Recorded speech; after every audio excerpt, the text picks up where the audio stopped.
Pessoal, de volta para o canal para falar que mês de agosto é um mês voltado para o incentivo e apoio da amamentação. Então, em todas as minhas mídias sociais eu tenho trazido esse assunto, né? Então, falando realmente da importância, do incentivo, do quanto é necessário o apoio. E eu normalmente me posiciono de uma forma a não trazer essa visão tão romântica que às vezes é passado, né? De que a amamentação é lindo, é maravilhoso. É sim lindo e maravilhoso, porém para algumas mulheres pode sim ser muito difícil, necessitar de muito suporte, de técnica sim. Então a gente às vezes tem esse conceito de que é algo instintivo, que é natural, que o bebê vai nascer, vai ser posicionado no peito e vai sugar e vai dar tudo certo, e na prática às vezes não é isso que acontece. E aí eu tenho me deparado com muita frustração das mães, com muita tristeza, às vezes, e o que acaba atrapalhando realmente a amamentação, porque um dos pilares da amamentação é a fisiologia hormonal, né? Os hormônios que regulam a produção de leite. E a ocitocina, que é um desses hormônios, é o hormônio relacionado à sensação de prazer e de bem-estar. Então, se a mãe já entra nessa frustração, nesses sentimentos ruins, isso também acaba trazendo um peso negativo aí nesse processo de amamentação e de produção de leite. No vídeo de hoje, especificamente, eu quero trazer para vocês o assunto de baixa produção. O que é isso? Quando a gente tem pouco leite. Ah, mas você não vive dizendo lá no seu canal que a gente não pode falar para as mães que elas têm pouco leite? É, não pode mesmo, né? As pessoas que convivem, né, mãe, avó, tias, aí não é para ficar dizendo para a mãe que ela tem pouco leite. Agora, a gente pode sim no consultório, né, avaliando a mãe, avaliando a mama, fazendo ordenha, fazendo expressão, checando o peso do bebê, checando mamada, identificar uma situação em que a produção de leite realmente está aquém daquilo que o bebê precisa para o momento de vida, para o estado nutricional dele. E o que pode causar essa baixa produção? O que influencia a produção de leite? Primeiro, realmente, é o estado emocional da mãe, né? Então, é preciso que haja esse equilíbrio hormonal para que se tenha uma boa produção. Precisa de prolactina e precisa de ocitocina para que tenha produção e ejeção de leite. Se esses hormônios não estão equilibrados, a gente precisa fazer uma intervenção aí nesse sentido. Outro fator é a questão das glândulas mamárias, né? Voltem nos vídeos que eu fiz lá ano passado, também dessa mesma época do ano, e aí eu expliquei como é a fisiologia de produção de leite, a importância das glândulas mamárias. Então a gente tem duas situações em que a falta de glândulas mamárias leva a uma baixa de produção de leite. Uma é uma artificial, né? É uma pós-operatórios de mulheres que fizeram cirurgias redutoras de mama, que às vezes não de forma intencional, mas houve uma redução aí do tecido glandular mamário e essa mãe acaba apresentando uma baixa produção de leite.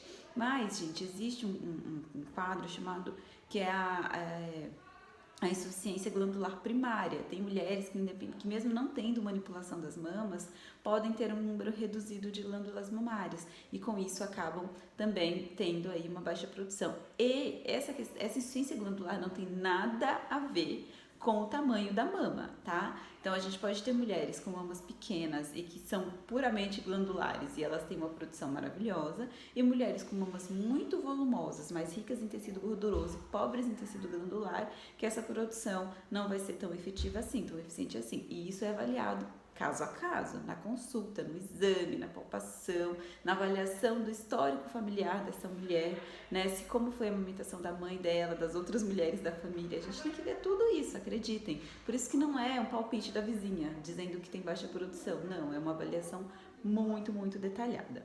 E outros fatores mais práticos mesmo, estão relacionados à sucção do bebê. Então, se o bebê não faz uma sucção efetiva, né, e isso também tem que ser avaliado pelo pediatra, por uma consultora de amamentação, porque às vezes a mãe posiciona o bebê no peito, ela vê ele sugando, ela acha que está tudo bem, que ele está sugando bem, mas muitas vezes a gente vê que essa sucção ela não é efetiva, que não está havendo extração de leite, que o bebê está pegando muito no bico, não está envolvendo a auréola, ou não tem uma força de sucção adequada, não coordena essa sucção direito, e com isso essa sucção não efetiva acaba sendo baixo estímulo, porque produção de leite tem muito a ver com estímulo. É preciso que haja a sucção do bebê para que o corpo entenda que precisa produzir leite. Se essa sucção não está boa, o corpo não produz leite, né? Então acaba reduzindo a produção mesmo.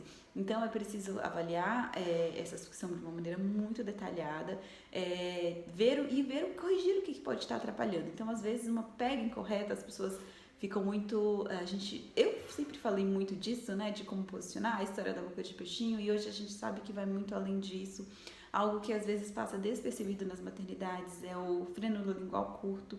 Embora o teste da linguinha seja algo difundido, não é todo profissional que sabe fazer ou que identifica de uma maneira adequada esse frenúncio lingual. Então, às vezes, o bebê ele até está bem posicionado no peito, mas ele não consegue fazer pressão com a língua, porque ele não consegue empurrar a língua para frente do lábio, porque tem essa limitação de mobilidade da língua. Então, às vezes, uma baixa produção precisa ser corrigida com uma frenelectomia, que vai melhorar a pega e sucção do bebê, fazer uma sucção efetiva, um estímulo adequado à produção de leite da mãe. Então, a gente tem que ver tudo isso. E às vezes o intervalo das mamadas também. Então a gente tem bebês, por exemplo, aqueles bebês prematuros tardios, eles são muito dorminhocos, eles são molinhos, eles demoram para acordar. Então às vezes se a mãe faz intervalos muito longos entre uma mamada e outra nesse começo, acaba também o corpo fazendo uma autorregulação inadequada e reduzindo essa produção de leite. E isso eu estou falando tudo relacionado ao começo, aos primeiros meses, as primeiras semanas de vida do bebê.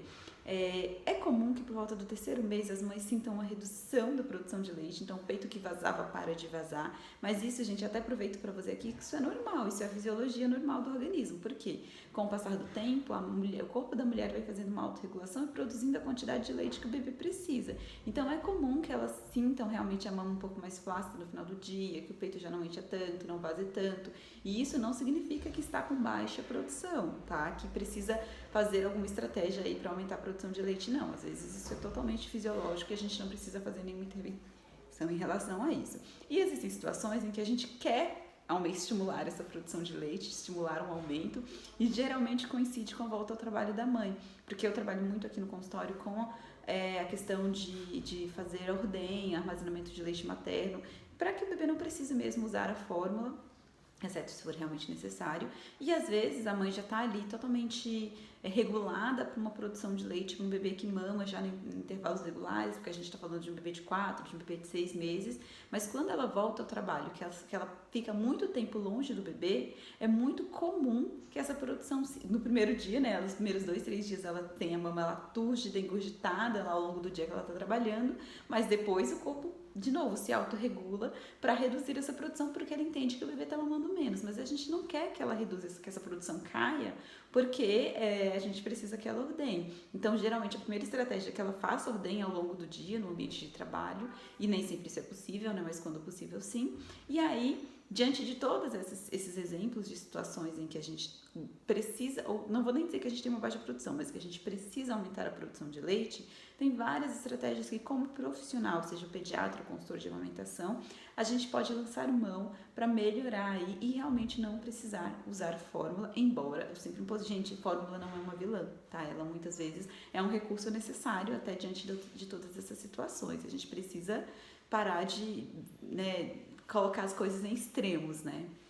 E é isso. Então, que eu uso bastante, tem estratégias medicamentosas, eu uso muito medicamentos fitoterápicos, extratos, chás, para ajudar, mas o estímulo com a bomba, estímulo com ordenha, estímulo com a correção da pega e sucção do bebê, com ajuste de intervalo de mamada, e com tudo isso a gente vai organizar, e também principalmente trabalhar também o lado emocional da mãe, se a gente está numa mãe com um puerpério muito difícil, seja pela amamentação ou por outras razões, se ela está com alterações hormonais muito intensas, aí a gente vai também trabalhar tudo isso, às vezes ajudar a contar com outros profissionais.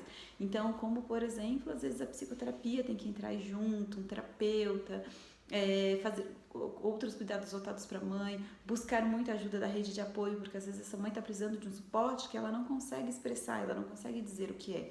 Às vezes a gente precisa que essa mãe, depois de amamentar 20, 30 minutos, ela fique mais 20, 30 minutos fazendo pumping com a bombinha após cada mamada, e ela para ela ter esse tempo, e aí daqui a 1 hora já é hora de pôr o neném para mamar de novo, para que essa produção realmente seja efetiva, e para que ela consiga fazer tudo isso, ela precisa não estar preocupada se ela tirou a carne do congelador, se tem roupa para lavar, se tem casa para limpar. Então, às vezes, a gente precisa de uma rede de apoio de ordem prática mesmo, né? Que cuide dessa mãe, que cuide da casa, que cuide das outras crianças, para que essa mãe consiga realmente se dedicar à amamentação. Então, gente, é multifatorial e é muita coisa que a gente precisa aí avaliar e intervir para que a amamentação realmente dê certo. Vai muito além